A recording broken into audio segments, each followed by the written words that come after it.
അങ്ങനെ യൂട്യൂബൊക്കെ മടുത്ത ജോസുട്ടൻ കളറിൻ്റെയും ഷെയറിൻ്റെയും ചാറ്റിൻ്റെയും ഫോളോവിൻ്റെ അൺഫോളോവിൻ്റെയും പ്രത്യേകിച്ച് റീൽസിൻ്റെ സാമ്രാജ്യമായ ഇൻസ്റ്റാഗ്രാമിലേക്ക് പറന്ന് ചേക്കേറി. ജോസുട്ടൻ്റെ അവിടുത്തെ പ്രധാനപ്പെട്ട വീഡിയോ എന്ന് പറഞ്ഞാൽ സ്ത്രീ സംരക്ഷണമായിരുന്നു. ഈ പെൺകുട്ടികൾക്ക് വേണ്ടി സംരക്ഷിക്കണം അങ്ങനത്തെ കുറേ വീഡിയോകളായിരുന്നു. അങ്ങനെ ഒരു ഓൺലൈൻ ആംഗിളായിട്ട് ജോസുട്ടൻ ഇൻസ്റ്റാഗ്രാമിൽ വിലസണ ഒരു കാലം.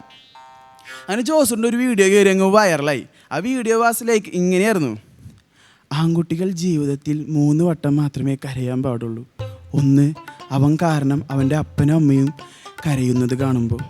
2, അവൻ്റെ പെങ്ങളുടെ കല്യാണം കഴിഞ്ഞു പോകുമ്പോൾ. 3, അവൻ്റെ കാമുകി അവനെ വിട്ടുപോകുമ്പോൾ. ഈ 3 കാര്യങ്ങളിൽ മാത്രമേ ഒരു ആൺകുട്ടി കരയാൻ പാടുള്ളൂ.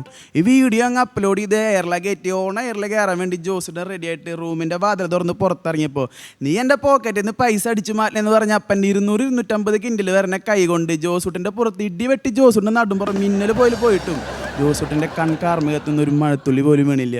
കാരണം ആൺകുട്ടികൾ 3 കാര്യത്തിൽ മാത്രമേ കരയാൻ പാടുള്ളൂ.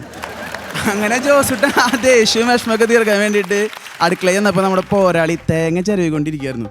ഈ ദേഷ്യം സങ്കടവും ജോസുട്ടൻ പോരാളി തീർത്തപ്പോൾ പോരാളി കയ്യിലിരുന്ന ചിരവ് കൊണ്ട് ഒറ്റ വീശല പോരാളിയുടെ ഓഗ്യ കൊടുങ്കാറ്റിൽ ആടിത്തെറിച്ച് ജോസുട്ടൻ 2 ഊഞ്ഞാൽപ്പല്ലുകളായിരുന്നു. ബിക്കോസ് ദാറ്റ് ഈസ് ദ പ്രതിഭാസം.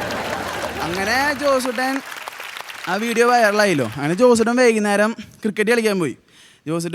ക്രിക്കറ്റ് കളിക്കാൻ പോയിട്ട് 100-110 വന്ന ബോള് ജോസുട്ടൻ്റെ മിഡിൽ സ്റ്റമ്പ് തെറിപ്പിച്ചപ്പോഴും ബാക്കിലല്ല, ജോസുട്ടൻ മിഡിൽ സ്റ്റമ്പ് തെറിപ്പിച്ചപ്പോഴും ജോസുട്ടൻ കരഞ്ഞില്ല. കാരണം ആൺകുട്ടികളെ കൂടി 3 വട്ടം കരയാൻ പാടുള്ളൂ.